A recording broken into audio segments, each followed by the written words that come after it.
Mike's on Mike is made possible by contributions from listeners like you to the Jacksonville History Center.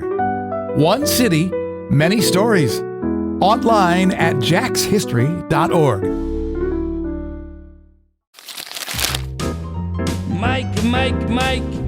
Mike's on Mike, a conversation about politics, government, and Jacksonville, with 50-year opinion leaders Mike Hightower, Mike Tolbert, and award-winning broadcaster and longtime political observer, Mike Miller. Welcome once again to another episode of Mike's on Mike, brought to you by the Jacksonville History Center. And our thanks, of course, to Dr. Alan Bliss and the fine donors who keep our cameras rolling and the lights on.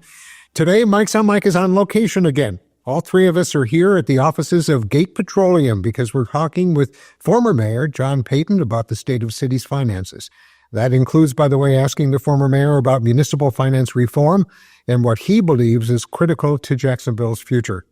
Mayor Peyton was elected in 2003, served 2 terms until 2011. After holding office, he returned to Gate Petroleum as the company's president, and he's also a former chairman of the Jacksonville Chamber. And with that, welcome, Mayor, to the program. Thank you, dear. It's great to be here. Thank you. So many good friends. It is. It's a good reunion. It has been. Right.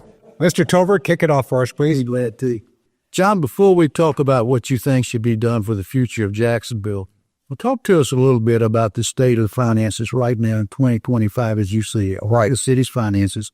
And then look down 5 or 10 years down the road and say, if we continue like we're doing right now, where will we be in 5 or 10 years? Right. Well, let me start, Mike, with just saying, first of all, this is a good news story about Jacksonville. We're in a great place as a city. We are the youngest city in Florida. We've got a great diversified economy. People are moving here. We're a growing community. We've got a great lifestyle, great quality of life.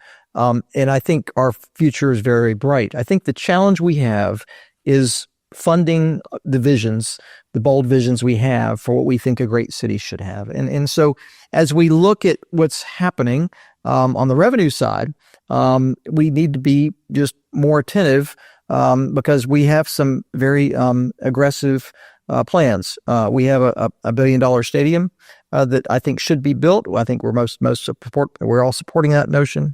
That has big debt service, $80 million a year in debt service on a stadium like that. We've given sizable raises to our public safety workers. They've probably earned it, but there's a big price tag with that, over about $100 million over several years.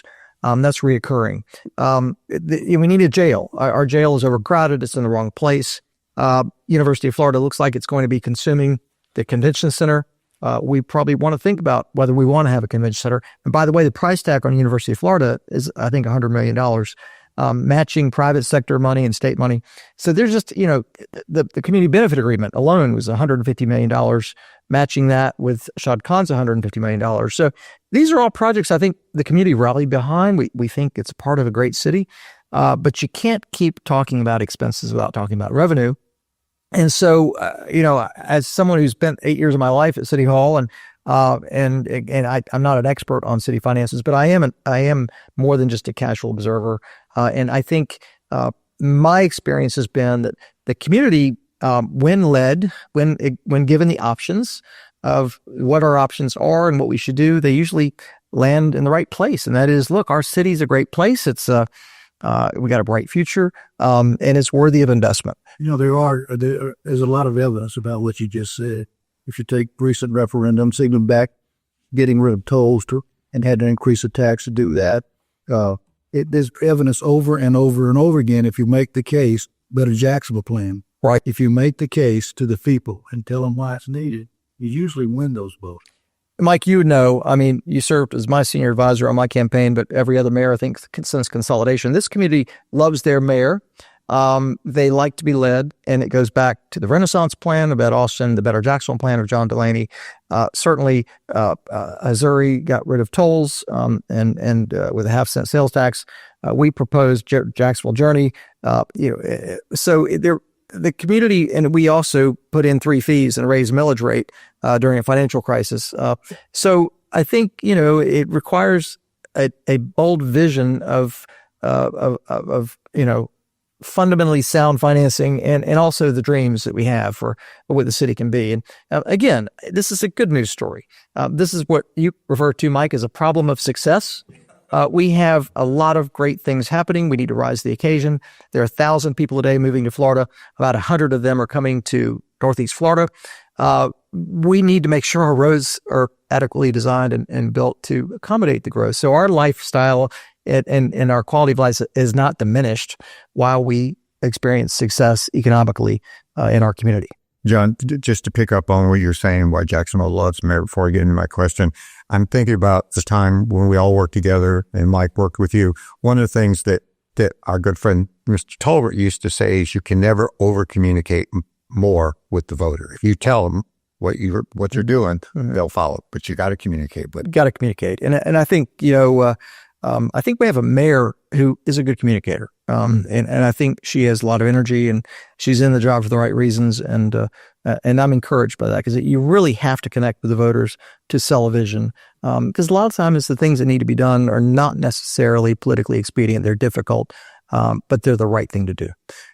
Yeah, John, while you were mayor, you often said, and we've heard you say that Jacksonville is a bargain.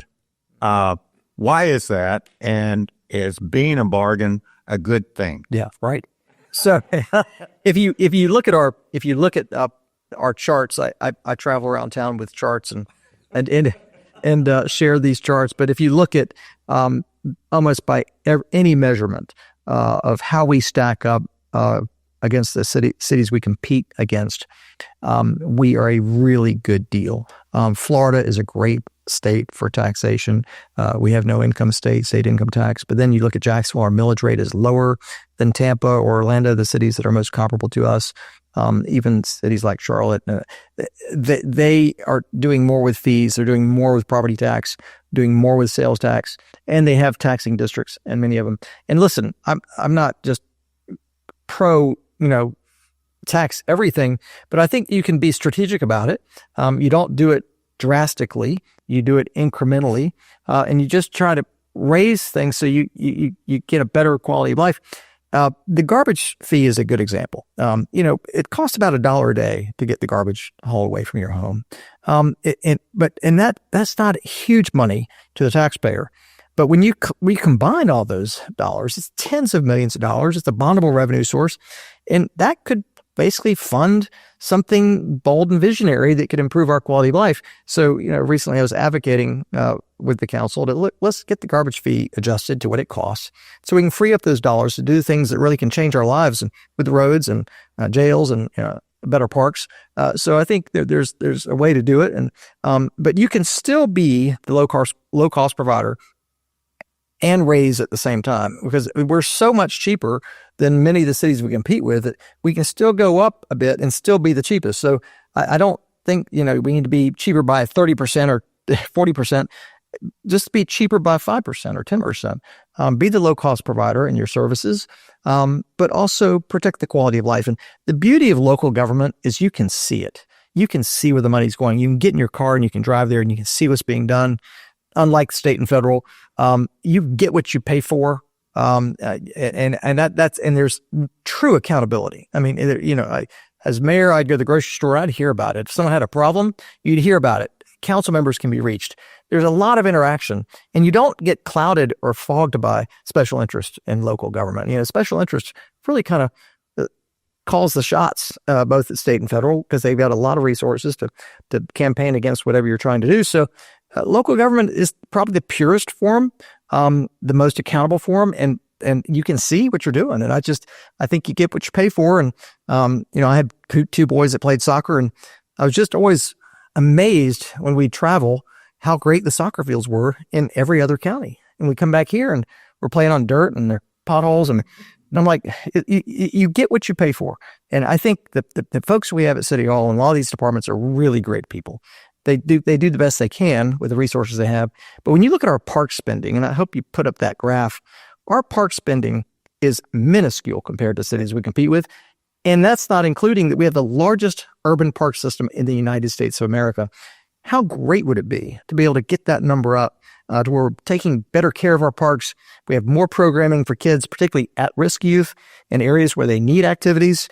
There's a huge opportunity to go from the biggest park system to the best park system. Right. But it takes dollars to do it. And I've lived by this in this corporate setting at Gate. I lived by at City Hall. If the money's right, if the money's not right, nothing's right. And so there's an opportunity to incrementally make some adjustments to try to get the revenue more on par with, funding our bold visions. I moved up here from Boca Raton in '93. And I can tell you, one of the first things that my family pointed out to me, especially my son at the time, who was a Little League player, said, "Dad, these parks are terrible compared to Boca." Right. I mean, everything there is, of course, there's a lot more money in Boca Raton than there was in Jacksonville, or is in Jacksonville, but they put their priorities there. And even people who complained about the property taxes of Boca Raton realized that they enjoyed the benefits of that higher tax, because their children played in the parks and their families were able to the parks. And Mike, think about all the waterways we have. I mean, improving our river access, so having more parks that are on the water, and just. That was one thing I was really hoping to accomplish in my second term. We had a few exercises. I think, Mike, you were there. We're brainstorming. Okay, we're in a second term. What do we want to do, and what do we want to accomplish? And parks was at the top of the list. Let's go from biggest to best. And then the financial crisis hit, and we went from bold visions to survival, trying to just maintain the level of service we had in an environment where we were declining revenue and increasing pension costs. This is kind of off topic, but did you ever say during that second term, "I need 4 more years. I got stuff I want to do. Please, I'd love to have 4 more years." That's a loaded question. No, I never. No, I was counting the days at the. I recently reread a newspaper article that was written in the Times Union, maybe right before you left office or right after you left office. But it started out talking about how John would make talks in the latter part of his second term, indicating he was ready to get the hell out of it. And some people close to him said, "That's not a really good idea. You gotta be married." That might have been Mr. Hightower. I think Mr. Hightower said, it's not good for morale. When you're counting down the days, that was not just that. That was Mr. Tolbert and I. We went, and he said, "Somebody's got to talk to him." I went, "All right, I'll do it."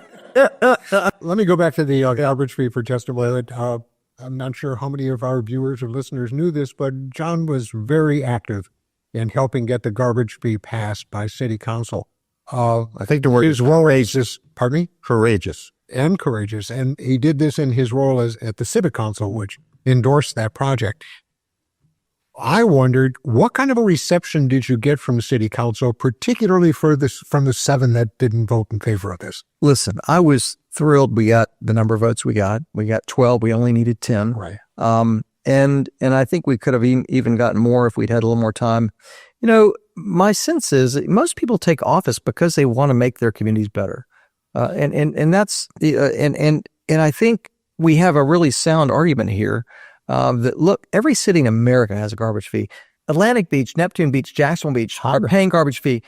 Baldwin is paying garbage fee. Right. And we have this fairness problem where you've got people at the beach, 50,000 of them, by the way, that are paying garbage fee, and they're paying property taxes that are subsidizing garbage fees in the community here in Jacksonville. Businesses pay garbage fee. A Gate store out here is paying $1,000 a month to get the garbage hauled off. So we're all paying for garbage fee. And it's just, this is not a big ask. It's anytime you have a function of government that can be isolated and treated as a business, we should do that. And this is a great example. But this is part of a bigger challenge, right? This is one incremental thing we can do to bring in more revenue and fund the quality of life that we think we should have here, which is for minor incremental adjustments, we can make bold decisions. The Civic Council not only helped in the support of raising the garbage fee, but they stated that this was part of a larger issue, really, that this is just part of it, and that's a much broader one in talking about the municipal finance reform. Can you tell us a little bit about that? Well, so I think, when you look at our trajectory with our growth, with our bold plans, it's not just about the garbage fee, right? We need to talk about millage rate. We need to talk about, do we want indigent care taxing districts? We spend a great deal of our resources for indigent care with University of Florida Shands. Yeah. And how is all that going to work together? But listen, the math is not difficult. That's not what's difficult. What is difficult is finding policyholders, public policy makers, to really go out on a limb and say, look, I think this is the right thing to do because, increasing revenue is not popular. And it's easy for me as a former mayor to sit and advocate for this. But when you're sitting in office and you're facing re-election, you're trying to make sound decisions that protect your office and protect your constituents. No one's volunteering to pay more taxes. So you have to have a robust conversation with the electorate. And I think that's really a role that the chamber can play, that the civic council can play, other organizations in town can say, look, let's have the conversation with the electorate. If the electorate is educated and brought along with the vision, the policymakers are going to follow, and they're going to feel like they're making the right decision, and a decision that folks will have their backs for because it plays to a bolder vision of the community. So I think it's really our job to make the elected officials' jobs easier by giving them support and giving them engagement. When people come to see me about running for office and wanting to be elected, I go through the numbers that I share regularly around the community about, this is where we are. This is what our finances look like. This is where we're spending our money. This is what we want to do. This is the price tag.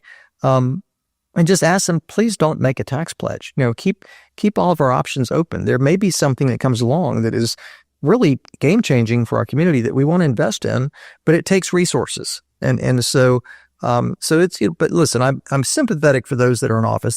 They're trying to do the right thing. I think they take office to make Jacksonville better, but they also want to get reelected. So I think there's a cultivation cycle that has to be involved. And I think I'm just really proud of the 12 that stepped up. Yeah. I really am. It's not an easy vote.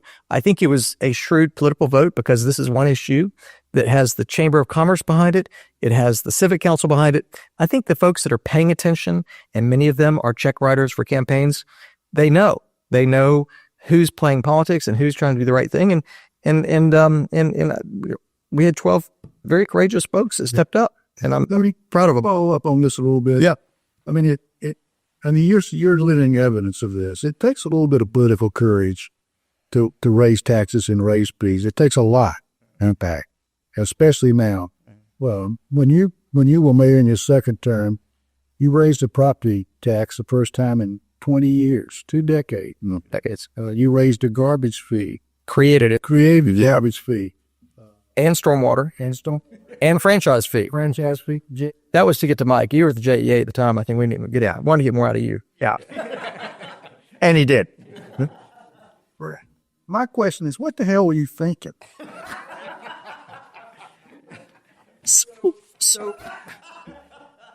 Yeah. And to make matters worse, I did take a tax pledge. I made a tax pledge back in 2003. Thought I fault you. No. I think I'm going to blame that on you. You and Sackett forced that on me. I'm not. But okay, it was Sackett. But so this was the deal. We were in a financial crisis. The pension costs had grown from when I was in office. They were like starting around $30 million a year, went up to like $120 million a year. The pension was eating our revenue. Then we had a governor came into office, Charlie Crist, who rolled back our millage rate by expanding homestead exemption. That cost us a lot of money. Then we had a financial crisis where revenue started to plummet. And so we had the perfect storm of a true financial crisis. And so we're sitting around the table saying, okay, this is our revenue. This is what we're going to have to cut. And it was close to $60 million worth of, and then you say, okay, where are you going to cut? Well, you're not going to cut public safety. We were the murder capital at the time.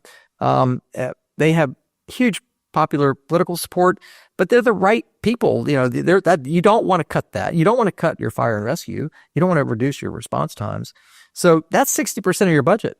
Okay. So you're not going there. Where else are you going to go? You're not going to get debt service. That's, you got to pay your debt. So where do you go? Well, you go to libraries, you go to parks, you go to, the things that really shape our quality of life. And so we sat around the table and said, do we really want to diminish this city by cutting these things, or we're going to stop mowing the medians? We're going to close the libraries and our parks are not going to be maintained. Yeah. Is that what we want? Did we come here to preside over that? And my feeling was, look, I did not come here to diminish Jacksonville. I came here to make it better. And it's going to require some bold decisions. And so we created an entire campaign around it called Fix It Now. That was the campaign. It had a brand, it had a logo, and we hit the streets. And I gave the budget presentation no less than 60 times. But to every community organization that would have me, I would go and make a presentation, including Dodd Redmond's barbershop. I went there and got all of his supporters around the chair while he urged. That was real. He urged. He was cutting hair while I was giving my... Remember, he's also just scissors and razor. That's right. That's right. But so, I went to the council members and said, look, I know this is difficult, but I'm going to own this. I will be responsible for this. I'm going to lead this, and my goal is to give you political cover. I want to go directly to your voters and tell them why we have to do this. And we did that. We communicated directly with the public. We brought the council members along, and we did the impossible. We put in 3 fees, and we raised the millage several times. So we raised close to $100 million in revenue to save what I would say save the city. And I cannot imagine moving forward, had we not done that, how future mayors, because the budgets continue to be tight, how future mayors would have ever balanced the budget or protected or maintained our quality of life as we know it without that revenue. And listen, no one takes office to raise fees and to raise taxes. That's not what you do it for. But in this case, for a city I was born in, I was raised in, I'm raising my own children, I'm running a business here. I did not want to be a part of an administration that makes it lesser. I wanted to be part of an administration that makes it greater. And the only way to get there was to raise revenue. I think we ought to say amen to that. Absolutely. But well, the other part to remember, though, is there was already a commitment that from the Better Jacksonville plan that was also kicking in during that same time. So as you were saying is, I couldn't cut. My dear friend, John Delaney left me a little surprise in the inbox. We had a number of surprises, but the courthouse was the biggest. And so the courthouse, it's another example. It ended up costing almost 3 times what it was budgeted. And that facility was, you design that based on the census. It's not based on, what you think you need. The census basically tells you what you have to have. That was a really expensive endeavor. So we had a lot of challenges. But I was glad I was there when I was there. I think, because I wasn't seeking a long-term political career, I was able to make the tougher decisions. And I'm pretty sure after all the revenue we raised and building a very unpopular courthouse, free election would not have been a given. It probably would not have happened. But you know what? We did what needed to be done. And I think that's the way politics should be done. You go into office, you are burdened with the facts, you make the difficult decisions, and then you get out. And this notion of perpetuating your career through politics is not healthy to the system. And it's certainly not healthy for the community because you avoid those decisions that are not politically expedient. Mayor, Jacksonville is growing more and more. People are moving here, of course, from around the state as well as around the country. Something that doesn't seem to be tailing off anytime. Let's say that the political will is not there to make those investments. Or you find yourself where the 7 on the city council for the garbage fee becomes 12, and you become part of the minority vote. What's this place going to look like if we don't make those investments? Listen, we just won't have what we can be. I mean, it will. They'll continue to trim around the edges, they'll find a way. They have to balance the budget. Right. They can't use reserves forever. That using reserves for reoccurring expenditures is not good policy. That trick will run out. And it'll be lesser. It'll be lesser. And by the way, is we don't know what the future is for federal spending in the cities. Right. And that's a big deal. Well, yeah. No telling what direction that's going to go. So they have to balance the budget. It's not like, Washington where they don't have to balance the budget. We have to balance the budget and it'll just, there'll probably be a little bit of less of everything. And I just don't think that allows us to reach our full potential. Yeah. I want to kind of go back a little bit when we were talking about the other cities, how we compare. As you were going through this, how do we compare though to Tampa, Hillsborough County, Orlando, Orange? They have 2 sets of revenue. We only have 1. One of the things I think which the 3 of you, Mike Talbot, were used is 844 square miles. Right. Trying to get your head around how was that want a challenge, and then how do we compare to those bigger counties? Well, first, let me just say, I think we have a huge structural advantage in the way we govern ourselves. I think consolidation from 1968 was probably one of the smartest, best things we've ever did for our region. We are able to have a more efficient government. We can provide services at a lower cost because we don't have the redundancy or conflicts that are so typical between cities and counties.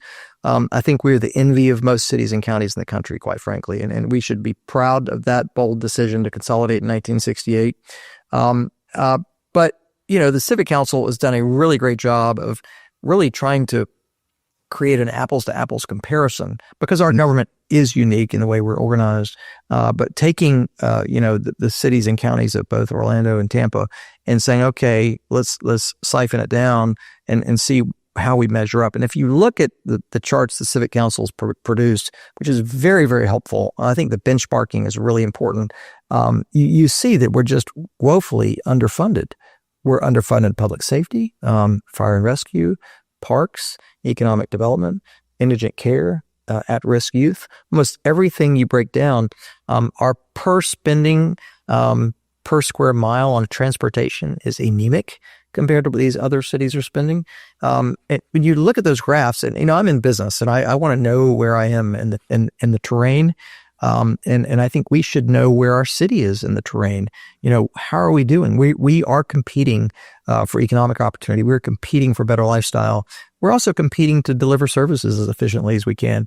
And when you look at these numbers, there's a compelling story that we can do better in providing resources to get the job done for a better park system, a better infrastructure, better traffic, making sure our leaking and failing septic tanks have a long-term remedy, making sure we have a jail that is serving the needs, but also in a better location, making sure we have a convention center. If we want to have one, we should have that conversation as a community. We need a new stadium. Listen, we married the NFL. We're married. It's an expensive marriage. We don't want to get divorced. And so, we're going to have a great stadium. And I think most people are in favor of that. Yeah. But there's a price tag. We have to be realistic about that. And again, this is a good news story. These are problems of success.